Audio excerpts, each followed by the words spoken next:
Ceļu infrastruktūras sakārtošana Cernikavā šogad tiek uzskatīta par vienu no prioritātēm. 2016. gadā uzsākts īstenot 7 projektus, kur kopējās izmaksas ir vairāk nekā 631,5 tūkstoši eiro. Viens no lielākajiem projektiem ir garās ielas asfalta betona izbūve 600 metru garumā.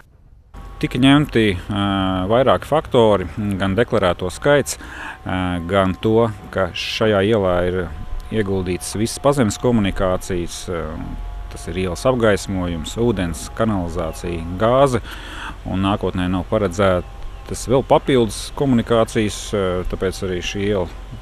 Kas tad šeit īsti tiek darīts, tika darīts un kad tiks pabeigts? Šajā ielā tiek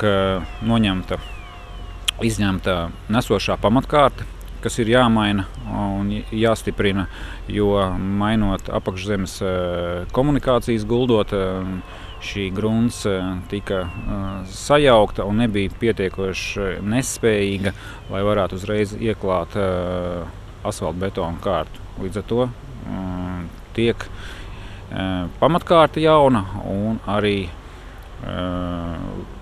asfalts tiks ieklāts 4,5 metru platumā, 6 centimetru biezumā.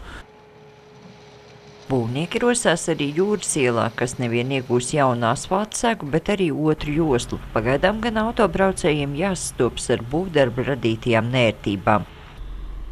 Vajadzēja te to remontu? Nu, domājam gan, jo mašīnas bojājas ar to veco ceļu. Un kā tagad remontdarbu laikā? Nu, nekas, jau var kaut kur, mēs jau tā, kā saka, varam pacēsties, pabraucam, kur vajag, lai tik uztaisa, kā vajag, jā. Projekta īstenošanas termiņš ir nākamā gada vasara, tomēr būvnieki remontdarbus sola pabeigt vēl šoruden. Ietves un gājieceliņa izbūve šajā projektā gan nesot paredzēta. Jā, iela tiek paplašināta 4,5 metru platumā, lai 2 automašīnas varētu daudz maz brīvi samainīties, bet ietve netiek būvēta tāpēc, ka vēsturiskā apbūve, kas šeit ir, neļauj šo ielu paplašināt. Papildus tam šeit ir Latelekom komunikācijas, kuru iznešanas izmaksas ir nesamērīgi dārgas, un tāpēc ietve šeit netiek izbūvēta, un autobraucējiem tā būs jādala gan ar gājējiem, gan ar velosipēdistiem.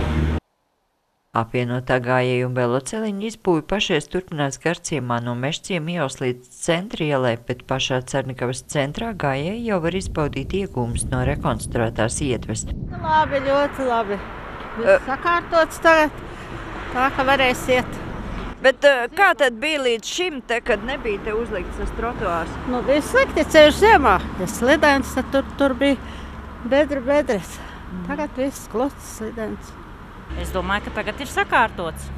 Arī Saukrast ir sakārtot šobrīd. Un arī Cernikava ir sakārtot. Viss ir kārtībā. Bet ir jūtams, kad mainās, ka tās pašvaldības kaut ko dara ar tiem saviem ceļiem? Protams, ka jūt.